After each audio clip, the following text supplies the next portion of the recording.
There we go. How you doing, James? You doing all I right? I am doing well. I know we I look again. like Andre right now. There we go. Yeah, there you go. Yeah, we had to work around a few things this morning, didn't we?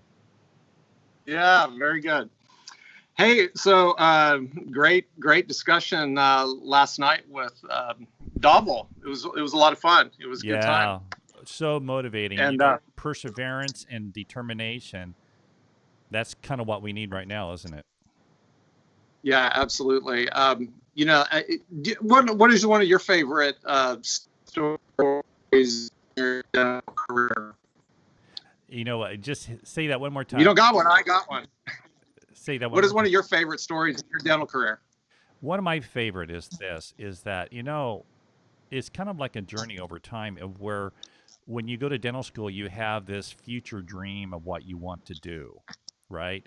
And then you go through dental school, you learn those aspects, you get out, you learn the journey of dentistry, and it's kind of like marriage. You have to keep developing yourself, developing the relationship. So I think the journey for me has been after about 10 years, I kind of got settled in my career and found out where my passions were and kind of got over that speed bump. And then I had to learn how to lead people.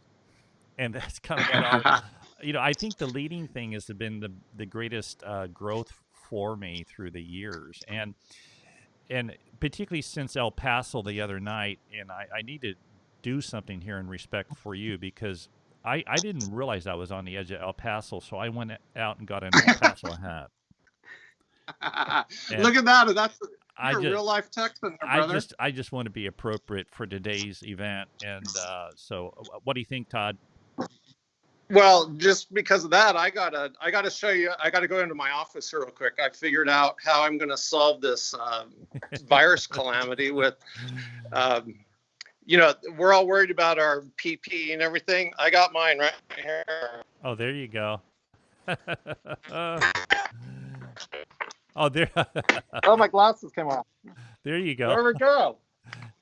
And you know what's great about this? What? Look, you can just slam it down like that, That's what we need. and then, when you're doing like your light curing, watch. There you go.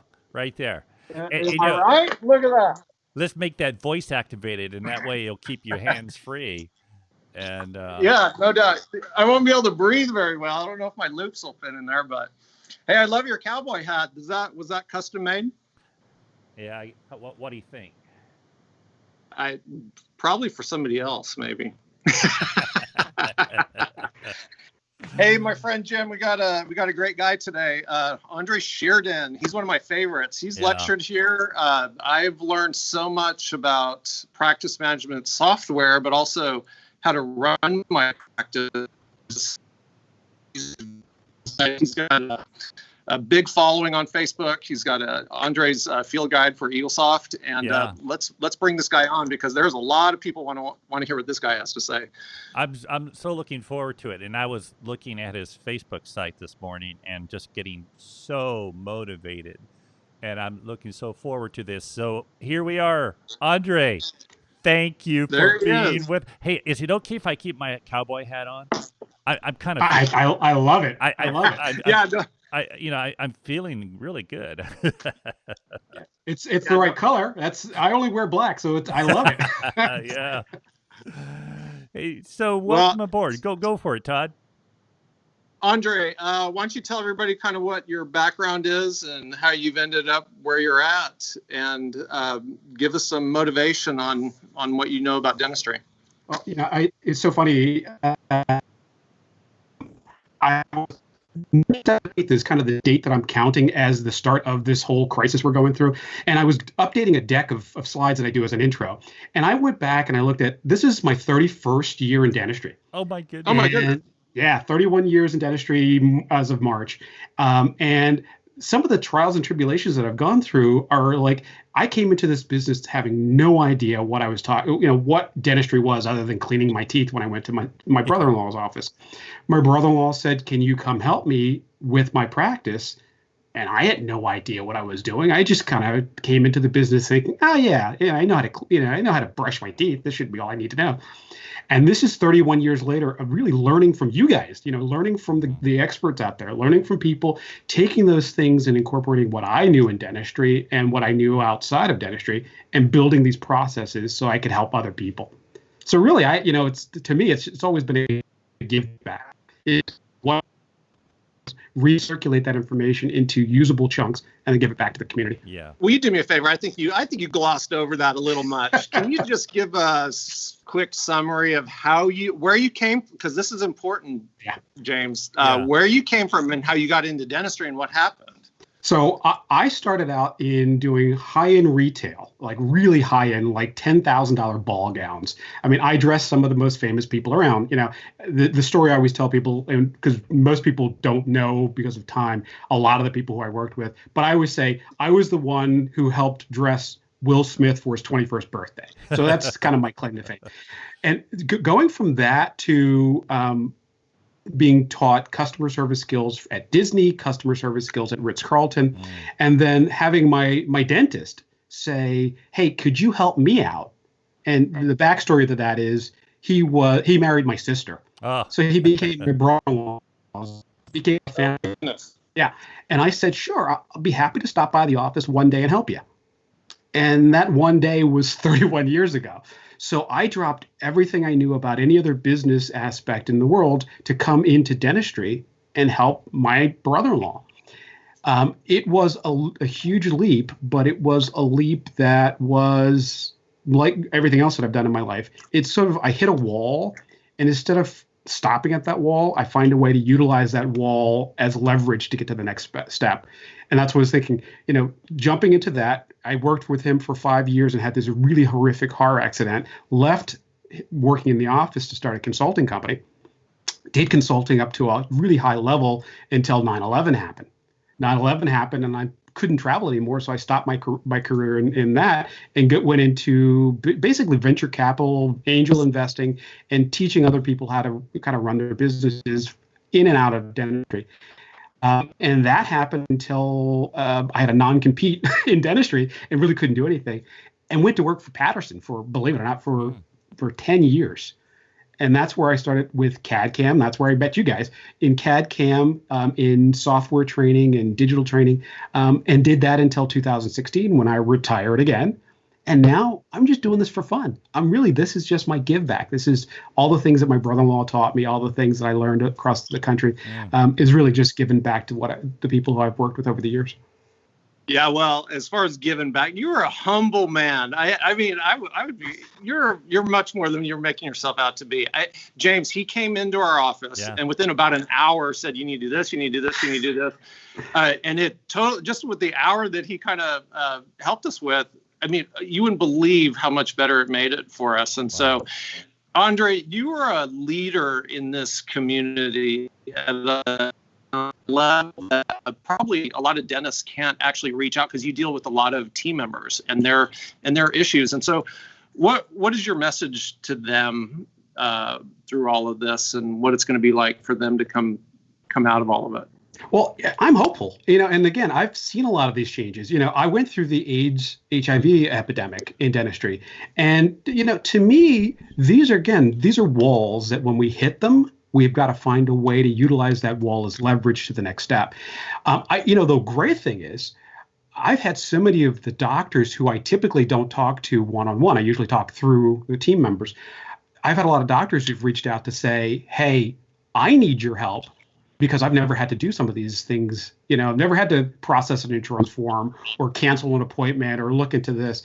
And it's been amazing to be able to work one-on-one with the doctors and say, "Let me show you where you need to see in your software things to know how to run your business."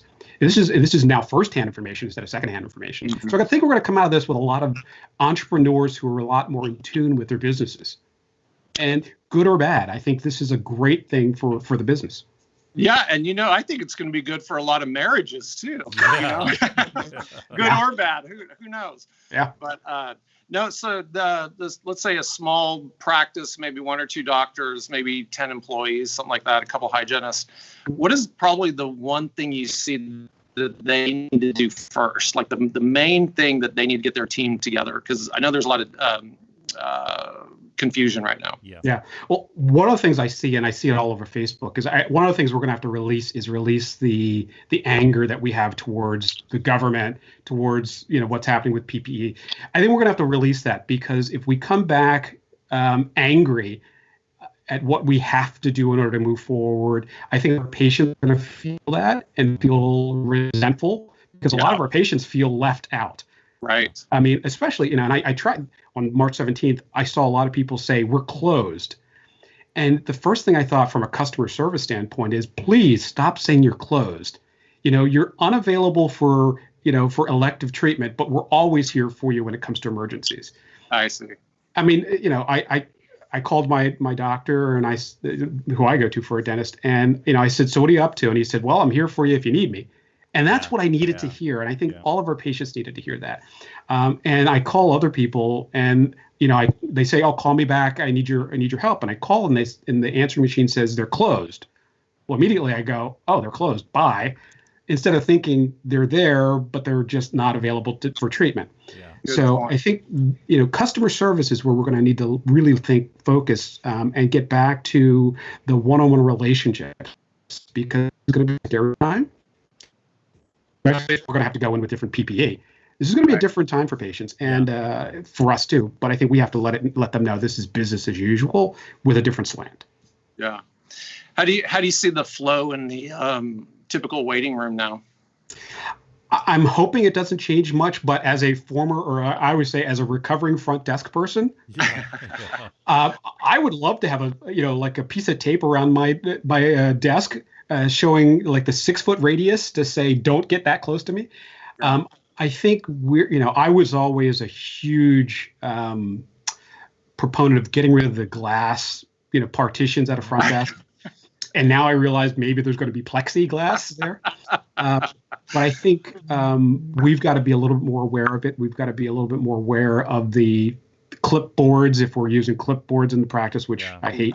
But those kind of things. So I think we just have to make patients understand. But we've always done that. We've always been aware of those things. But I think, again, this is a new normal. But I think we have to reassure our patients that we're doing the right things without being overly dramatic about it. Yeah. And what do you think the words would be that would portray that? Like for instance, I've been telling our patients, this is the cleanest room you'll ever be in today. Simple things like that without going into great detail. Because I think if we say we wipe this down, we put this on, and we did that, then they're going to start looking at, well, why didn't you wipe that down? Exactly. Yeah. I would go back to standard precautions. We've always done it that way. We've always done the things that you needed to do. We only, and I always, not to blame the government, but I would always say the only reason we weren't able to see you is because we had mandates not to. We were here for you. We were seeing emergencies in the meantime. We've always done things this way. Mask on is so normal because that's sometimes we leave the office at the end of the day and still have a mask on. It's just our norm. So that's not a big deal. And I think that's where we have to go. We have to lower the level at the same time, realizing that patients are going to be aware of things that are different. And I think we just run with it. Yeah. Now, James, what were you going to say? Well, were you going to say something? I'm still reflecting on something Andre said was containing yourself, getting yourself processed so you're not projecting anger. I had to learn that early in my career when the margin wasn't right. And I used to remember, I was 26 years old. I took this practice over, and I was seating 2 gold onlays, and I didn't like the margins. And that projection to the patient made them insecure. So I put her transitionals back on, and she called for her records to go somewhere else to have those crowns seated. And I keep thinking how you contain yourself inside projects your story and also confidence to people. And when you said it, Andre, I think we all are going to need to process that. Even if our clinical flow isn't what it is, I keep thinking our patients are just really special to us. They commit their bodies in our hands. And it's easy to overlook that when you get really busy. And I think this is kind of like a reboot for me on that. So thank you for bringing that up, because I really tuned into what you said there. Yeah. Yeah. It's an important thing, and we think about it all the time, and we have those sort of keywords, you never say oops, you say spit, Yeah. Those are the kind of things, and I think we're going to have a new norm for this where, we're going to have to center and then walk into an operatory. We're going to have to get prepared for that. I think hygiene is going to be one of those things that we're really going to have to think the community of hygienists have been almost felt left out in a lot of the conversations I've heard. Yeah. And I think we're going to have to get them back on board where we are from an ownership standpoint. And I think that's one of the things that I think one of the biggest hurdles we're going to go through. Yeah. So when we're able to come back full force, whatever that means, do you think it's going to be a drip, drip, drip, or do you think it's going to be a fire hydrant? I think it's going to be drip, drip, drip, because I think all of the things that we've put off the last last couple of weeks, couple of months, I think what's going to happen is they're all going to come back in, but 50% of them are not going to be ready to come back in. So we're going to be back to full capacity because we're going to have 50% of the people who are scheduled and 50% who were scheduled coming back in. Yeah. And you can see there's still patients calling the offices because I hear a lot of it who are angry. How come I had to be rescheduled? And there's a bunch of people who are just like, I'm not ready to come back out. I've got an autoimmune issue and I don't want to be exposed. So there's a lot of people who have legitimate concerns. So, but I think we're going to get back to full speed. And I think the biggest issue is finding the time that we need in order to have those conversations. I always get worried when I hear a practice has 30-minute or 40-minute recall visits. Yeah. That's where I think the crush is going to be. I think, I'm a big proponent of a 60-minute visit. No matter what, it's a 60-minute visit. If it takes me 12 minutes to do all the stuff I need to do, that gives me, 58 minutes or 48 minutes to talk to my patient. So I'm okay with the more time that we spend with them. This is a time to get them back. And now, guess what? We're going to find a whole lot of disease that's progressed over this period of time too. Yeah. So let's take the time to see our patients. Yeah. So true. No, I'm on kind of philosophy, thanks to you. I appreciate you on that. Definitely makes things better. What would you say to the dentists that have never practiced that way? Well, and this goes back to my years of sometimes when I walk in an office, back in my consulting days, I would walk in and I would say, hey, look, you can have it any way you want as long as it's black, almost like the Henry Ford method. And I would put these processes in place and say, hey, I've done it here. I've done it here. I've done it here. I can show you $10 million practices who are doing it this way. And if you want to practice this way, look, do you want to go home and see your kids at the end of the day, or do you want to stay here and do paperwork? And a lot of people will say, hey, look, just whatever you say, I'm going to do it your way. And then there are the others who push back. Yeah. So my thing is, if you can show me, just, show me, I'll give you a lined piece of paper and show me what you do in each 10-minute increment in a hygiene visit. And when you show me that it takes you 47 minutes to do the picking, flicking, polishing, and yeah, you need 90 minutes. But, are we using intraoral camera? Are we scanning? Are we doing these things on our patients? Well, then we need the time to do it. And maybe we come up with some better processes. Yeah. Sometimes it's just a matter of the gloves aren't kept in the operatory. They've got to go out every couple of minutes to get those things. So we've got to look at those processes. But I see a lot of pushback from offices that they want to see the volume. But dentistry is not Walmart. You're not going to make money on volume. You're going to make money on the long-term relationship you have with the patient. And the more time I spend with the patient, the better relationship, the more restorative care I get, and the more referrals I get.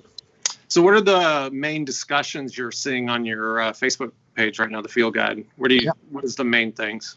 The biggest things right now is, and this is what I've been pushing. This is a time, again, just like we were talking about, just what we were just saying, what Jim was saying, we've got to retool. We've got to look at cleaning up processes. And for me, when it comes to practice management software, it's estimation of insurance. So if you're in network with plans, or if you even accept assignment, this is the time to make sure that when we come out of this, patients can confidently look at a receipt and it says $1,000 crown, $450 is what's coming from insurance. My portion is X, and here's maybe the write-off for the insurance. It has to be that clear, and this is the time to get that set up, because confidence is going to be tough. Money is going to be tough when we come out of this. Mm-hmm. And for me to hand over money with, not knowing a copayment is correct, is where I think we're going to really mess things up. So this is the time to retool, to get your sword sharpened, so that when we're ready, we're ready. How do you think insurance companies are getting their swords sharpened? That kind of scares me. You know what? I don't think. And the good thing is, I have a lot of ins with insurance companies, so I get to hear a lot of what's going on. I think one of the things is, they're not spending any money at the moment. Yeah, they're doing really well. They're doing really well. And here's the thing: a lot of them, they're, from what I see, if we process a claim properly, we get paid properly. And for the most part, there's no interaction between the submission of the claim and the insurance company. If we do it properly, we get paid. All right, somebody who's done it for a long time.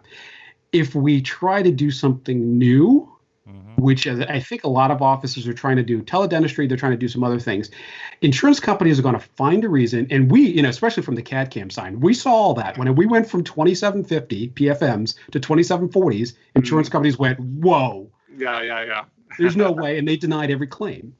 But now it's a process, and now that they know this is the norm, it changes. So we have to be careful of introducing new things. People charging for PPE, come on, right? Somebody asked me, can we charge $30 for PPE? And I said, absolutely. Add $1 to your prophy, $1 to your bite wings, and $1 to the exam, and you'll get paid for the PPE. Yeah. I said, but to put a line item, you're just asking for an audit. Yeah, that's the one thing it always bugs me when I go to my veterinary clinic, because they itemize everything, cotton rolls and needles. I'm like, just tell me what the total cost is, and it really bothers me. But you mentioned Tele Dentistry. I'm in Texas, and they're not allowing that as an option for us. What are your thoughts on Tele Dentistry in general? Again, here's a Disney guy's method. Does Disney charge you for the wristband that you're going to use when you come into the park to spend $5,000? Absolutely not. Well, actually they do if you go buy one inside the park. But here's the thing. I think Tele Dentistry is another form of our recall cards. I think it's a communication tool. We don't charge a patient extra because we're using RevenueWell or something like that. I think it's a tool to connect to our patients, and I think it's a great bridge over this couple of months. But I think you're going to hurt yourself if you're charging your patients for a Tele Dentistry visit. Right. For one, it's going to take away from their annual maximum of exams per year. So if we charge them today for a Tele Dentistry visit, when they come back in September, say, they're going to get denied for that visit, and it's going to be your fault. I see. Because they had a phone call with you and you charged them for it. Right. And that's the way it's going to come. It's not going to be thank you, doctor, for being there available during this crisis. It's going to be, you charged me for a phone call, so I can't get my checkup in the fall. Good. So I think it's a great tool right now to use. And heck, we didn't charge somebody to call them at night and see how they were doing. So why are we going to charge for this? This is a value add. We use it as it is, and then we find it somewhere in the future to use it. I have a lot of offices who've used it, for years in nursing homes, where hygiene has gone into the nursing home, used an intraoral camera, and done it, and that's a great form. But for now, I don't really see that as the way to utilize that tool. Sure. Hey, Jim, are we getting any? I like your hat, man. Sorry, Andre. I kept it on because it feels really good inside. I think I can't show my cowboy boots right now, but they're a little security factor for me here. So do they have spurs on them? I bet they have spurs. Well, that's for tomorrow. When I hear Andre talk here, it reminds me of my journey, and when everything's said and done, it's about communicating, making sure expectations on both sides are well communicated in a positive light, and not catching clients with surprises and price overruns. Patients don't. In fact, we remodeled our kitchen last year, and I hated the overruns. And it actually, I emotionally got really upset about it, and I think I even have that conversation with my clients whenever we give estimates, and I quote a lot of the fees. I like to connect with people, and whenever they say it's expensive, I always agree. I go, absolutely, it's a lot of money, and when the time is right, we want to help you walk through this. So it's about connecting them having faith in our journey. And I like what Mhm. Andre is saying, where you use your words, you use the processes. You don't want patients to perceive that maybe you're not trustworthy. And I tell you right now, there's a lot of things that are going to come across that way. So I think communicating and getting the language down, but still making sure it's in our hearts. So when we project something, it's authentic, because people buy because they feel safe and secure.